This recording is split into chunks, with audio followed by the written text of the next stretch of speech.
नौजवानों के हाथ में है हिंदुस्तान का मुस्तकबिल।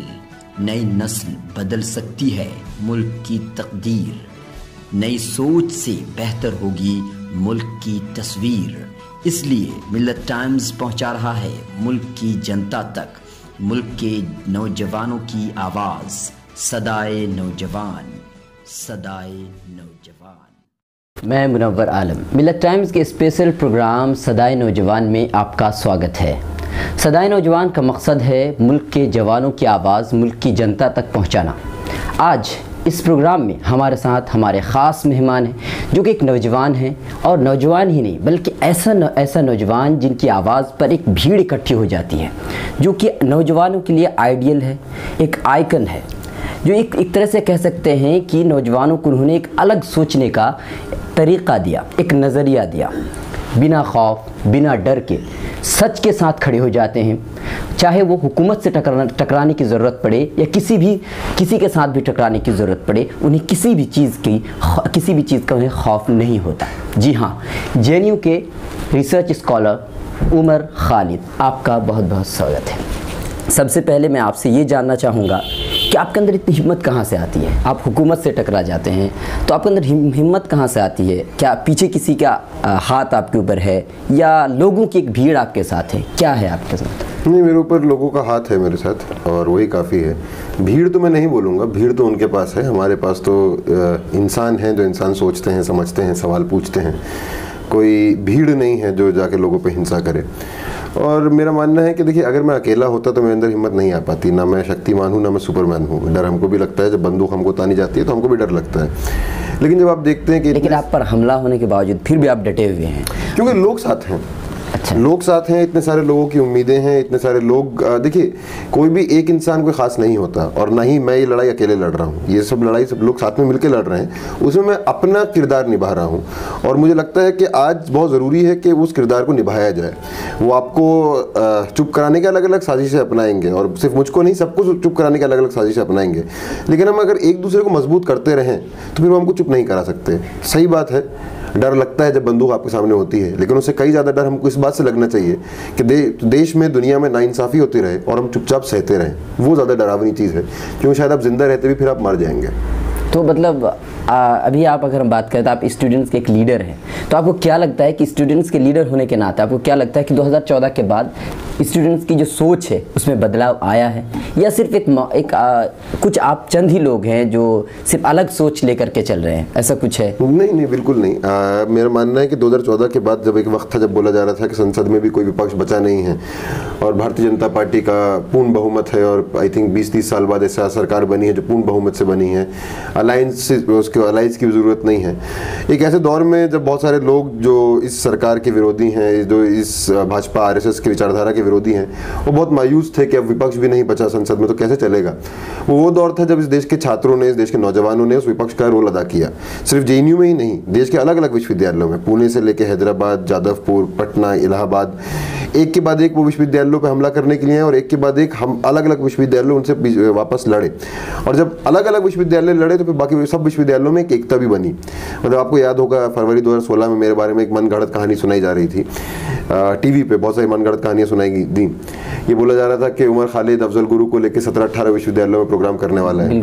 तो मैंने वापस आके बोला था कि मुझे तो पता भी नहीं कि मेरी हैसियत इतनी है कि मैं 17-18 विश्वविद्यालयों में, मुझे तो लगता था मेरी यूनिवर्सिटी में सब मुझको नहीं जानते, लेकिन इस मोदी सरकार को लगता है 17-18 विश्वविद्यालयों में मैं कुछ कराने वाला था। लेकिन मैं तो कुछ नहीं कराने वाला था, लेकिन मोदी सरकार ने 17-18 विश्वविद्यालयों पर हमला करके काम किया कि 17-18 विश्वविद्यालय एक साथ खड़े हैं और मोदी साहब से सवाल पूछ रहे हैं कि जो आपने वादे किए थे 2014 से पहले, उन वादों का क्या? जो आपने वादा किया था, रोजगार का वादा किया था, आपने नौजवान भारत के बारे में बहुत सारे सपने दिखाए थे। जब से आप आए हैं, आप तो नौजवानों का हर एक अधिकार को छीने जा रहे हैं। शिक्षा में से पैसा हटा रहे हैं, पब्लिक यूनिवर्सिटीज़ को ख़त्म कर रहे हैं। शिक्षा यूनिवर्सिटी में उन लोगों को अपॉइंट करा जाए जो पढ़ाएं लोगों को, जाके आप उन लोगों को अपॉइंट नहीं कर रहे, बल्कि आप अपने विचारधारा से किसी भी इंसान को अपॉइंट कर दे रहे हैं। जैसे फिल्म इंस्टीट्यूट में गजेंद्र चौहान को किया, HCU में अप्पा राव को किया, और वो सारे जो वाइस चांसलर हैं, डायरेक्टर हैं, वो फिर उस विश्वविद्यालय को बर्बाद कर रहे हैं। तो आपको क्या लगता है कि तालीमी इदारों पर जो है, एजुकेशन इंस्टीट्यूशंस हैं, उन पर क्या मोदी हुकूमत अपना कब्जा जमाना चाहती है? बिल्कुल दबाना चाहती है। और अगर आप देखेंगे, मोदी सरकार ने पिछले 4 साल में एक मैसेज इस देश के नौजवानों को दिया है कि शिक्षा आपका अधिकार नहीं है। अगर आप शिक्षा खरीद सकते हैं तो आप खरीद लीजिए। अगर जो यूनिवर्सिटी यूनिवर्सिटी जो अभी बनने वाली है, जिसको बिना बने इंस्टीट्यूट ऑफ इमिनेंस टैग दे दिया है, उसका फीस का मैं आंकड़ा देख रहा था, कुछ 10 लाख रुपए साल का है। अगर आप 10 लाख रुपए साल का पढ़ाई के लिए दे सकते हैं तो बहुत अच्छी बात, आप पढ़ सकते हैं। लेकिन अगर आप गरीब परिवार से आते हैं, आप किसान परिवार से आते हैं, आप मिडिल क्लास से आते हैं, जो भारत के बहुसंख्यक आबादी है, तो फिर आपको पढ़ाई से वंचित कर दिया जाएगा। और इसलिए वो विश्वविद्यालयों पर हमला कर रहे हैं। इसीलिए उनको जेएनयू से भी इतनी खुन्नस इसी बात से है कि पब्लिक एजुकेशन को खत्म करना चाह रहे हैं। वो क्या बोलते हैं, तो उनका तो कहना जेएनयू से तालीम से रिलेटेड उनका कहना नहीं, उनका कहना है यहाँ पर जो है देशद्रोह पलते हैं। जेएनयू जो है इन लोगों के लिए लोगों को इस तरह की तालीम देते हैं, इस बात का उनका मतलब खुन्नस इस वजह से। अगर ऐसी बात सच है तो ये तो 2.5 साल से आरोप लगा रहे हैं जेएनयू पे देशद्रोही होने का, मेरे पे देशद्रोही होने का। 9 फरवरी 2016 की किसी घटना को देख के बोलते हैं कि इसके चलते ये एक एविडेंस है जो जेएनयू में देशद्रोह होता है, तो आप मुकदमा शुरू कीजिए। मुकदमा क्यों शुरू कर रहे हैं? 2.5 साल बीत गया हमारे ऊपर, आरोप पत्र दर्ज नहीं हुआ, आज तक बात अदालत में नहीं पहुंची। यहाँ तो एक दोषी जिसको आप बोल रहे हैं वो बोल रहा है मैं चाहता हूँ मुकदमा शुरू हो, और जो आप दोष लगा रहे हैं आप नहीं चाहते मुकदमा शुरू हो। तो अगर इस देशद्रोह के इल्जाम में कोई सच्चाई है तो आज तक मुकदमा शुरू होकर खत्म होकर हमको उम्र कैद 14 साल की सजा हो जानी चाहिए थी, लेकिन वो मुकदमा उनके पास कुछ है ही नहीं। ये सिर्फ दुष्प्रचार है। देखिए, राष्ट्रवाद एक बहाना है, एक मुखौटा है। असलियत में इनका जेएनयू पे हमला इसलिए था कि जेएनयू पब्लिक यूनिवर्सिटी है। जो ये बात बोल रहे थे बार बार, इन्हीं के अल्फाज को सोचिए। सब्सिडी के पैसे से पढ़ते हैं आप, टैक्स के पैसे से पढ़ते हैं। टैक्स का पैसा किसका पैसा है? टैक्स का पैसा मेरा और आपका पैसा है। हम चाहेंगे ये टैक्स का पैसा शिक्षा पे खर्च हो, स्वास्थ्य पे खर्च हो, पब्लिक ट्रांसपोर्ट पे खर्च हो। ये नहीं, इसलिए नहीं कि करोड़ों टैक्स माफ कर दिए जाए बड़े बड़े पूंजीपतियों के, इसलिए नहीं कि भारतीय जनता पार्टी करोड़ों रुपए खर्च करे अपने प्रचार के लिए, इसलिए नहीं कि हमारे टैक्स के पैसे से मोदी साहब एक दिन रात में आते हैं बोलते हैं कल से 500 हजार रुपए का नोट बंद, और अगले 2 साल में जिस काम के लिए बंद किया गया उसमें तो कंप्लीट फेलियर है। लेकिन 12,000 करोड़ रुपए सिर्फ नए नोट छापने में लगा है। वो किसके पैसे से लगा है? हमारे पैसे से लगा है। अगर वही 12,000 करोड़ इस देश में शिक्षा पे खर्च होता, स्वास्थ्य पे खर्च होता, नए रोजगार पैदा करने पे खर्च होता, तो वो देश का हित होता। तो देशद्रोही काम कौन कर रहा है, किसकी गतिविधियां हैं? अगर हम ये जो प्रोपेगेंडा है मीडिया का, उससे हट के अगर सही आंकड़ों को देखें, सही तथ्यों को देखें, तो हमको देखने को मिलेगा ये जो सरकार है ये देशद्रोही काम कर रही है। देश के नौजवानों के रोजगार छीन रही है, शिक्षा के संस्थानों को खत्म कर रही है। मतलब मन गढ़ंत शिक्षा संस्थानों जो अभी तक बने नहीं है, जियो यूनिवर्सिटी, उनको already institute of eminence tag दे दिया है। मतलब कभी कभी तो मुझे लगता है कि मुकेश अंबानी को ही प्राइम मिनिस्टर बन जाना चाहिए। नरेंद्र मोदी तो उनका एक पपेट है ना, तो पपेट को हटाओ, असली प्लेयर को सामने लाओ। लेकिन मोदी जी हमेशा कहते हैं कि उन्होंने नौजवानों के लिए बहुत कुछ किया है। 53 देश का दौरा करने के बाद जितने भी निवेश करने वाले उनको बुलाया यहाँ पर, उन्होंने जो भी जिस तरीके से करना चाहिए उन्होंने किया है, उनका ये दावा है। और वो कहते हैं कि मुल्क के नौजवानों के लिए बहुत कुछ किया है। और साथ ही साथ ये भी उनका एक नारा होता है सबका साथ सबका विकास, उज्ज्वला योजना और बहुत सारी योजना है जिनका नाम बहुत सारे हैं। तो उनका तो ये दावा है कि वो इस तरह की चीज़ें कर रहे हैं, तो फिर कैसे कह सकते हैं कि मतलब विकास नहीं हो पा रहा? मोदी साहब के दावे और मोदी साहब के काम में वही अंतर है जो हाथी के एक दिखाने वाले दांतों में होता है और एक खाने वाले दांतों में होता है। तो बोलने के लिए प्रचार का बड़ा अच्छा माध्यम बना दिया है। 5-6 मीडिया चैनल भी खरीद लिए हैं। रात के आप 9 बजे कोई भी मीडिया चैनल खोल लीजिए तो मोदी जी के गुणगान गाएंगे। आप मोदी जी की आलोचना करें तो बोलेंगे आप देश के खिलाफ हैं, आप देशद्रोही हैं। तो प्रचार का माध्यम मोदी जी ने बहुत अच्छा किया है। लेकिन असलियत में काम क्या हुआ है? नौजवानों की बात करें, मोदी साहब ने वादा किया था कि 2 करोड़ रोजगार वो हर साल पैदा करेंगे। अभी 4.5 साल हो गए, 9 करोड़ रोजगार पैदा हो जाने चाहिए थे। क्या सच्चाई है? आंकड़ों के हिसाब से बात करते हैं ना, सरकारी आंकड़ों के हिसाब से बात करते हैं। 1% भी उस रोजगार के वादे को पूरा नहीं कर पाए। रोजगार के वादे को पूरा करना तो दूर की बात, जो नोटबंदी लाए तो जिसमें ऑलरेडी रोजगार थे, करोड़ों रोजगार, वो खत्म कर दिए। तो ये आंकड़े कुछ और बोल रहे हैं और वो बात कुछ और कर रहे हैं। अब आप बात कर रहे हैं फॉर एग्जांपल आज के समय जो पेट्रोल का दाम है, जब यूपीए सरकार में पेट्रोल का दाम इससे कम था, लेकिन उस समय मोदी साहब बहुत दहाड़ रहे थे कि पेट्रोल इतना ज़्यादा बढ़ गया है। डॉलर का जो अभी रुपये से लेके उसका जो कंपैरिजन है, वो डॉलर कितना, रुपया कितना वो नीचे गिर गया है। तो ये सब आंकड़े एक दूसरी सच्चाई बता रहे हैं। आप बात कर रहे हैं शिक्षा की, आपने पहले दिन से अगर नौजवानों की बात करें, जब से आप आए हैं 2015 में आप नायरोबी गए WTO गैट्स एग्रीमेंट साइन करने के लिए। आप बोल रहे हैं ना बाहरी दौरे करते हैं, बाहरी दौरे करके क्या करते हैं? WTO गैट्स एग्रीमेंट क्या बोलता है कि शिक्षा अब एक बाजार बन चुका है। शिक्षा में बाहर से पूंजीपति कंपनियां आके वहां से शिक्षा की यूनिवर्सिटीज को खरीद सकती हैं। अब एक बार यूनिवर्सिटीज बाहर जाके खरीदेंगी तो उनका तो फी वो नहीं होगा जो हम और आप देते हैं। उनका फीस क्या होगा? उसके बाद अभी रिसेंटली ऑटोनॉमी दिया है यूनिवर्सिटीज को। मतलब ये सारे अल्फाज हमको बहुत अच्छे लगते हैं, लेकिन इसकी सच्चाई क्या है? ऑटोनॉमी का मतलब है अब सरकार शिक्षा के संस्थानों को कोई पैसा नहीं देगी। सरकार पैसा नहीं देगी इसका मतलब ये नहीं मोदी जी पैसा नहीं देंगे। मतलब हमारा पैसा जो हमसे लेते हैं वो हमारी शिक्षा के लिए खर्च नहीं करेंगे। अब आप अपने पैसा खुद जनरेट करें यूनिवर्सिटीज।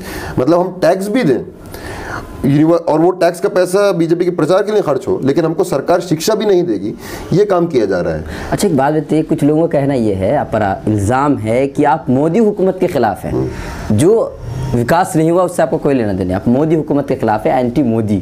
तो ये है कि क्या ये वाकई ये बात है या आप विकास नहीं हो रहा है इस वजह से? नहीं, ये मैं इस इल्ज़ाम को पूरा खारिज करता हूँ। नरेंद्र मोदी मेरे लिए इतने इंपॉर्टेंट नहीं है कि मैं अपनी ज़िंदगी नरेंद्र मोदी पे बिता दूँ। मैं आरएसएस विरोधी इंसान हूँ और आरएसएस की विचारधारा का विरोध करता हूँ। आप मोदी नहीं, कल को कोई और हो, गडकरी हो या कोई और भी हो, मोहन भागवत हो, ये जो उनकी विचारधारा है, जो देश के संविधान में नहीं मानती, जो देश के सेक्युलरिज्म को नहीं मानती, जो देश के लोकतंत्र को नहीं मानती, बोलते हैं हिंदू राष्ट्र को में बदल देना है और संविधान को बदल देना है, इस विचारधारा मैं खिलाफ हूं। जो सही मायने में एक बहुत बड़ी आबादी को, जिनकी विचारधारा यह है कि एक भारत में एक भाषा होगी, एक धर्म होगा, एक संस्कृति होगी, एक ही सोचने का तरीका होगा, जो हमारे देश की विभिन्नता है 130 करोड़ लोगों की, उस विभिन्नता को खत्म करना चाहते हैं। मैं उस विचारधारा के खिलाफ हूं। तो मोदी जी बहुत छोटी चीज़ है उसके सामने। तो मुल्क, अभी कुछ दिन पहले की बात है कि मुल्क के 6 रियासतों में, 6 स्टेट्स में छापेमारी करके जो एक्टिविस्ट हैं, उसमें वकील, डॉक्टर, सारे लोग शामिल हैं, उनके बारे में मतलब ये कहा गया कि नक्सली से, उनका माओवादी से उनका मतलब ये संबंध है, तो इसीलिए कोर्ट ने भी कहा कि अभी इसको गिरफ्तार करने की ज़रूरत नहीं है। तो इन पर आप क्या कहना चाहते हैं? और उसमें आपको भी संदिग्ध बताया गया है कि आप भी उनके साथ किसी न किसी तरीके से आप भी जुड़े हुए हैं। हाँ, मोदी साहब से सवाल पूछना शुरू कर दीजिए, आप भी संदिग्ध हो जाएंगे। तो सिंपल सी बात है, जो भी आज मोदी साहब से सवाल पूछ रहा है उसको नक्सली बता देंगे, कभी देशद्रोही बता देंगे, अभी तक नया टर्म लेकर आए अर्बन नक्सल, और मतलब जो भी अब सवाल पूछेगा शहरों में, जो भी मानवाधिकार की बात करेगा उसको नक्सली बोल के अंदर कर देंगे। जो जिस आप घटना की बात कर रहे हैं, जिस घटना के लिए इनको गिरफ्तार किया गया है, भीमा कोरेगांव की घटना 1 जनवरी 2018 में हुई। वहाँ दलित हर साल जाते हैं भीमा कोरेगांव। 1818 में दलितों ने वहाँ पेशवाई राज को हराया था, उसको याद करते हुए जाते हैं, जो बाबा साहब भीमराव अम्बेडकर ने शुरू किया था। इस साल उन दलितों पर हमला किया गया संघियों द्वारा। तो उसमें 2 नाम सामने आए, संभाजी भिड़े, मिलिंद एकबोते। दोनों पे SC/ST prevention of atrocity act के अंदर FIR हुआ। अब इस चीज को आप सोचिए, SC/ST prevention of atrocity act के अंदर का किसी पे FIR होता है तो ये police is legally bound to arrest that person, it's a cognizable offence. उसके बावजूद संभाजी भिड़े की कभी गिरफ्तारी नहीं होती। महीनों बाद मिलिंद एकबोते की गिरफ्तारी होती, फौरन उनको बेल पर छोड़ दिया जाता है और उनको छुपाने के लिए पूरी चीज को पलटा दिया जाता है। और पहले बोला जाता है कि उमर खालिद और जिग्नेश मेवानी ने भड़काऊ भाषण दिया जिसके चलते ये हिंसा हुई। मेरा भाषण आज भी पब्लिक डोमेन में अवेलेबल है। अगर कोई मेरा विश्वास ना करना चाहे, जब मैं बोल रहा हूँ कि मैंने कोई भड़काऊ भाषण नहीं दिया, मैं उनसे ये अपील करूंगा, मेरा भाषण यूट्यूब पे जाकर सुन ले, भीमा कोरेगांव में मैंने क्या भाषण दिया और मुझे आप ये बताइए मैंने उसमें क्या भड़काऊ बोला। उसके बाद 3 महीने बाद उसको बदल दिया था, बोला कि नक्सली कॉन्स्पिरेसी कर रहे थे। मतलब उस नक्सल कॉन्स्पिरेसी के नाम पे 1 जनवरी को दलितों पे हमला होता है और 3-4 महीने बाद जो दलितों के लिए लड़ रहे हैं, जो खुद अंबेडकरवादी एक्टिविस्ट हैं, उनको गिरफ्तार किया जाता है। मतलब अजीब बात है, मरे भी दलित और जेल में भी दलित जाए। और ये सिर्फ महाराष्ट्र में नहीं हुआ, यहाँ सहारनपुर में भी हुआ है। दलितों के घर जलाए गए शब्बीरपुर में और उसके बाद किसको जेल के अंदर बंद किया गया? चंद्रशेखर आजाद रावण। और क्या बोला गया कि राष्ट्र की सुरक्षा के लिए खतरा है, वो रासुका के अंदर बंद किया गया। वो काम क्या कर रहा था? वहाँ स्कूल चला रहा था दलित बच्चों के लिए। स्कूल देना और शिक्षा देना ही तो सरकार का काम है। एक तो आप खुद वो शिक्षा नहीं दे रहे हैं, कोई और शिक्षा का काम कर रहा है, तो आप उसको जेल के अंदर बंद कर रहे हैं बोल के राष्ट्र की सुरक्षा के लिए खतरा है। मतलब इनकी जो राष्ट्र की कल्पना है, हिंदू राष्ट्र, उसकी सुरक्षा के लिए वो बहुत बड़ा खतरा है। बिकॉज इनकी मनुवादी सोच के हिसाब से दलितों को पढ़ना ही नहीं चाहिए। तो बड़ा खतरे वाला काम कर रहा था कि वो दलितों को पढ़ाई की बात कर रहा था। तो ये अलग अलग तरीके हैं प्रतिरोध की आवाज़ों को दबाने का। लेकिन एक चीज़ मोदी साहब को समझना चाहिए, कभी वो गिरफ्तार करते हैं, कभी वो कुछ लोग गुंडे बदमाश आके जेलों में गोली मार के कत्ल कर देते हैं। 4 लोगों का कत्ल हुआ है उस दिन, मेरे भी गोली चलने वाली थी। लेकिन ये जो डराने की टैक्टिक्स, इनसे कोई डरने वाला नहीं है। हर बार उन्होंने ऐसा हमला किया है, उससे कई ज्यादा लोग उससे आगे आके बोले हैं। आज तो सुप्रीम कोर्ट ने भी ये रोका ना, जो पुणे पुलिस कर रहा था, कहीं ना कहीं गैर कानूनी था, जब भी सुप्रीम कोर्ट ने रोका। बिल्कुल। तो ये क्या मोदी सरकार, क्या एक्टिविस्ट जो है, क्या इनसे डरते हैं या क्या लगता है कि इनकी सोच से डरते हैं, इसीलिए वजह इस पर गिरफ्तारी करने की कोशिश कर रहे हैं, इन लोगों को रोकने की कोशिश कर रहे हैं? देखिए, मोदी साहब जो भी सवाल पूछते हैं उससे डरते हैं और इसका प्राइम उदाहरण है, सिर्फ वो एक्टिविस्ट होना जरूरी नहीं है। मुझे लगता है मोदी साहब अपने आप से भी डरते हैं, अपनी नाकामियों से भी डरते हैं और इस बात का उनको डर लगा रहता है जो देश की सच्चाई है वो लोगों के सामने ना जाए। और जो इंसान देश के खिलाफ काम करता है उसको ये डर हमेशा लगा रहता है। इसीलिए आज नीति आयोग में उन्होंने 200 लोगों की टीम बनाई है ये देखने के लिए कौन सा मीडिया हाउस क्या दिखा रहा है, वो कितनी बार मोदी साहब का चेहरा दिखा रहा है। और ये सब बातें पुण्य प्रसून वाजपेयी को जो निकाला गया ABP न्यूज़ से, उसके बाद सब सामने आया है। ये बताया जाता है कि अगर आप अपने चैनल में मोदी साहब का फोटो नहीं दिखा रहे हैं तो आपको फोन करके बोला जाएगा फोटो दिखाओ, और वो एक तरीके से धमकी है, अगर नहीं दिखाओगे तो आपके स्पॉन्सरशिप हम देख लेंगे। मोदी साहब ने रिसेंटली आके एक टेली कॉन्फ्रेंसिंग से अपनी किसी ग्रामीण योजना के एक बेनिफिशियरी से बात कर रहे थे, एक महिला से बात कर रहे थे, छत्तीसगढ़ की महिला से, और वो बोल रही थी मेरे आपने कितनी मदद करी मेरी। पुण्य प्रसून वाजपेयी ने यही शो में यही उन्होंने काम किया था अपने शो में कि उस महिला से जाके छत्तीसगढ़ में जाके उनके रिपोर्टर मिले और उस महिला ने बोला कि हमको तो ट्यूटर करा गया था ये बोलने के लिए, कुछ सरकारी लोग आए थे उन्होंने ट्यूटर करके हमको ये बोला था। ये न्यूज़ चलाने के लिए पुण्य प्रसून वाजपेयी को उस चैनल से निकलने में मजबूर किया गया, वहाँ मैनेजमेंट से प्रेशर दबा के उनको निकाला गया। तो जब सच बाहर आ जाएगा तो उस सच के बाहर आने से उनको डर है और वो चाहते नहीं कि सच बाहर आए, इसीलिए आज वो इस किस्म का अटैक कर रहे हैं, जो भी सच बोल रहे हैं उस पर ये अटैक कर रहे हैं। और देखिए आने वाला चुनाव किस मुद्दे पे लड़ा जाएगा, अब जैसे जैसे ये चुनाव पास आएगा, जो कुछ अभी पिछले कुछ दिनों में हुआ गिरफ्तारियां, उसके पहले हुआ है, ये और बढ़ेगा, क्योंकि वो चाहेंगे कि ये चुनाव कुछ काल्पनिक एक नैरेटिव पे चुनाव लड़ा जाए, या तो हिंदू बनाम मुसलमान, या मोदी जो देशभक्त है बनाम जो मोदी के विरोधी हैं जो देशद्रोही हैं। और जो वादे नरेंद्र मोदी साहब ने 2014 में किए थे उन वादों को भुला दिया जाए। अच्छा, एक सवाल आपसे ये है कि आपके जो फादर हैं समाज के खिलाफ भी काम करते हैं, लेकिन आप अपने पर मुस्लिम का टैग लगने नहीं देना चाहते, तो आपके फादर और आपके दरमियान में एक बहुत बड़ा इख्तिलाफ है, मतलब फ़र्क पाया जाता है, तो ऐसा क्यों? नहीं, कोई फ़र्क नहीं पाया जाता। मैं मुसलमान हूँ, लेकिन मैं सिर्फ मुसलमान ही नहीं हूँ, मैं इस देश का एक नागरिक भी हूँ। एक बार आपने कहा था कि आप पर मुस्लिम का टैग लगना नहीं चाहिए, इसलिए नहीं। देखिए, मैंने जो कहा था, मैंने ये कहा था कि क्योंकि मेरा नाम उमर खालिद है इसलिए वो मुझको पाकिस्तान से जोड़ रहे हैं। और जो रोहित वेमुला ने एक बात बोली थी कि एक इंसान को उसकी इमीडिएट आइडेंटिटी पे रिड्यूस कर रहे हैं करना, जो रोहित वेमुला ने फेस किया, मुझे बिल्कुल वैसा ही लगा जैसे रोहित वेमुला ने बोला, मुझको भी बिल्कुल वैसे ही लगा कि मुझको मेरे एक इमीडिएट आइडेंटिटी पे रिड्यूस किया। तो हाँ, मेरी एक आइडेंटिटी का पहलू मुसलमान है, लेकिन मेरी एक आइडेंटिटी का पहलू इस देश का युवा भी है, मेरे एक आइडेंटिटी का पहलू इस देश का नागरिक भी है। तो मेरे बहुत सारी आइडेंटिटीज़ हैं। बीजेपी के लिए, मेरे लिए, उनके लिए सिर्फ एक ही आइडेंटिटी मैटर करती है, वो मेरा मुसलमान होना। और उनका जो एक बहुत ही घटिया जो चश्मा है, जो लेंस है जिससे वो मुसलमानों को देखते हैं, और ये मेरे अल्फाज नहीं है, उनके आइडियोलॉगों के अल्फाज हैं, गोलवालकर, सावरकर, कि मुसलमानों की जो लॉयल्टी है वो इस देश की नहीं है, मुसलमान इस देश के नहीं हैं। उस घटिया चश्मे से वो देखते हैं और उस घटिया चश्मे से वो पोर्ट्रेल करते हैं, इसीलिए उन्होंने मुझको भी पाकिस्तान से जोड़ दिया था। तो देखिए, हम चाहे हिंदू हो चाहे मुसलमान हो, हम चाहे दलित हो चाहे किसी और जाति से आते हो, चाहे आदिवासी हो, आज ज़रूरी है एक नागरिक बन के सवाल पूछा जाए। और वो जो क्योंकि मतलब जो इनका प्रोजेक्ट है, जो योगी आदित्यनाथ ने एक बार अपने भाषण में बोला था कि हम सेकंड क्लास सिटीजन यहाँ के अल्पसंख्यकों को बना देंगे, वो सेकंड क्लास सिटीजन नहीं बनना है, हम सिटीजन हैं। We are citizens of this country. The Constitution gives us some rights, and we are demanding those rights as citizens of this country. तो आपने इस नज़रिए से आपने कहा था 2019 का इलेक्शन बहुत ही करीब है, तो आप इस इलेक्शन को करीब में देखते हुए आपको क्या लगता है कि बीजेपी दोबारा सरकार बनाएगी या फिर किसी और की सरकार बनेगी, क्या लगता है आपको? देखिए, मुझे तो लगता है कि जो आने वाला चुनाव है, ये बहुत कोशिश होगी कि इसको इस तरीके से पोर्ट्रे किया जाए, जैसे मैंने बोला, हिंदू बनाम मुस्लिम या मोदी बनाम राहुल गांधी। मुझे लगता है ये चुनाव उससे कहीं ज़्यादा बड़ा है। ये इस देश के जो नौजवान हैं, नौजवान बनाम बीजेपी होगा। ये जो चुनाव है ये किसान बनाम बीजेपी होगा। ये चुनाव जो इस देश की महिलाएं हैं वो महिलाएं बनाम बीजेपी होगा। तो इस देश का आवाम आज बीजेपी के खिलाफ है। तो आप क्या कहते, आप एक नौजवानों के लिए लीडर हैं, स्टूडेंट्स के लीडर हैं, तो आप क्या कहना चाहेंगे स्टूडेंट्स को, आप क्या पैगाम देना चाहेंगे 2019 के इलेक्शन को मद्देनजर रखते हुए? देखिए, मेरा पैगाम तो अगर 19 में इलेक्शन ना भी हो, मेरा पैगाम एक ही पैगाम रहेगा जो बाबा साहब भीमराव अम्बेडकर का पैगाम है कि शिक्षित बनो, संगठित हो, संघर्ष करो। और हमने जब शिक्षा में थे तो हमने भी इन संगठित होकर संघर्ष किया कि हमको शिक्षा मिले और लोगों भी शिक्षा बने, शिक्षा से लोगों को वंचित ना रखा जाए। लेकिन ज़रूरी है कि जितने आंदोलन पिछले 4 साल में हुए हैं, अब इन आंदोलनों को एक राजनीतिक अखाड़े में भी लेके जाया जाए और सरकार को जवाबदेह बनाया जाए। राजनीतिक अखाड़े का मतलब सिर्फ चुनाव लड़ना ही नहीं, लेकिन जो जवाबदेही होती है जो उस राजनीतिक अखाड़े में, कि आपने वादे किए थे, 2 करोड़ रोजगार का वादा तो उमर खालिद ने या कन्हैया कुमार ने या शैला रशीद ने नहीं किया था, नरेंद्र मोदी ने किया था। तो उस 2 करोड़ रोजगार का क्या हुआ? एक समय नरेंद्र मोदी साहब आके बोलते हैं कि आप पकौड़ा बेचिए, मतलब आप PhD कर लेंगे, आप बीटेक कर लेंगे, आप MBBS कर लेंगे, उसके बाद आप पकौड़ा बेचेंगे। जब उनको लगता है कि कुछ ज़्यादा हो गया तो बोलते नहीं जॉब्स हैं, जॉब्स के आंकड़े नहीं हैं। फिर उनके एक और मिनिस्टर हैं गडकरी साहब, वो आके बोलते हैं भाई आरक्षण क्यों मांग रहे हो, नौकरियां ही नहीं हैं।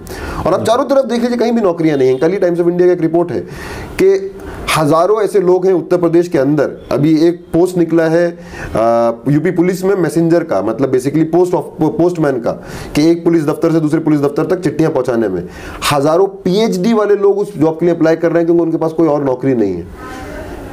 ऐसे कई सारे केसेस उभर कर आए हैं जहां लोगों के पास नौकरी नहीं है और वो इस लेवल पे जाके बेबस हुए हैं कि वो इस टाइप की जॉब्स के लिए अप्लाई कर रहे हैं जो बिल्कुल ओवर क्वालिफाइड है इस जॉब के लिए। इस जॉब के लिए क्वालिफिकेशन है 5वीं पास, उसके लिए पीएचडी जो इंसान किया है अपने 20-30 साल लगा के, वो उस जॉब के लिए आज तरस रहा है।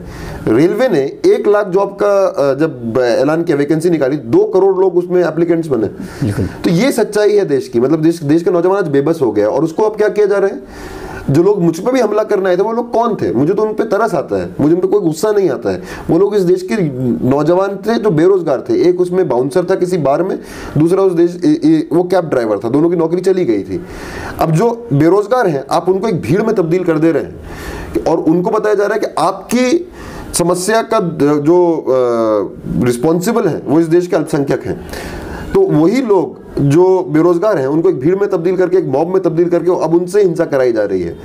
मतलब और फिर हिंसा करने वालों को फिर इंसेंटिव भी दिया जा रहा है कि अगर तुम हिंसा करोगे और तुम हिंसा में दोषी भी पाए गए तो केंद्र मंत्री आके तुमको माला पहनाएंगे। अगर तुम अखलाक को मारने के अक्यूज्ड भी हो, अगर तुम बेल पर छूट कर आए तो योगी सरकार आपको सरकारी नौकरी देगी। मतलब इस बेरोजगारी के दौर में गौरक्षा को एक रोजगार बना दिया है और गौरक्षकों को सरकारी रोजगार दिया जा रहा है। तो ये देश की सच्चाई है। और इस देश के युवाओं को एक बात बोलनी पड़ेगी कि जो जहर पिछले आपने 4 साल में घोलने की कोशिश करी है, इस देश के युवा ये नहीं चाहते कि आप बताएंगे हम किससे मिलेंगे, किससे दोस्ती करेंगे, किससे प्रेम करेंगे, किससे शादी करेंगे, क्या खाएंगे, क्या सोचेंगे। घर वापसी, लव जिहाद, गौरक्षा जैसे बिल्कुल बकवास सवाल हमारे लिए सवाल नहीं है। हमारे लिए सवाल है इस देश की शिक्षा, इस देश का रोजगार, इस देश में कितने रोजगार होंगे, इस देश में स्वास्थ्य की हालत, रोटी कपड़ा मकान, ये हमारे मुद्दे हैं। और इस मुद्दों पे हम गोलबंद होंगे और आपसे सवाल पूछेंगे और अब 19 में आपको जवाब भी देंगे। बहुत बहुत शुक्रिया। तो ये थे Umar Khalid, research scholar JNU, जिन्होंने ये समझाया कि स्टूडेंट्स और जो भी नौजवान हैं उनको चाहिए कि वो सरकार की जो गैर ज़रूरी जो मंसूबे हैं, मॉब लिंचिंग और दूसरे जो भी तरीक़े हैं, उनके बहकावे में ना आए। बेरोज़गारी नहीं है तो इसका हल तलाश करने के लिए शिक्षित होना और संगठित होना ज़रूरी है। ये थे Umar Khalid, research scholar JNU। ताज़ा तरीन ख़बरों के लिए लॉग ऑन कीजिए www.millettimes.com। मिल्लत टाइम्स की मज़ीद वीडियोस देखने के लिए यहाँ क्लिक करके सब्सक्राइब करें और बेल आइकन को ज़रूर दबाएं ताकि आपको हमारी हर वीडियो का नोटिफिकेशन मिल सके।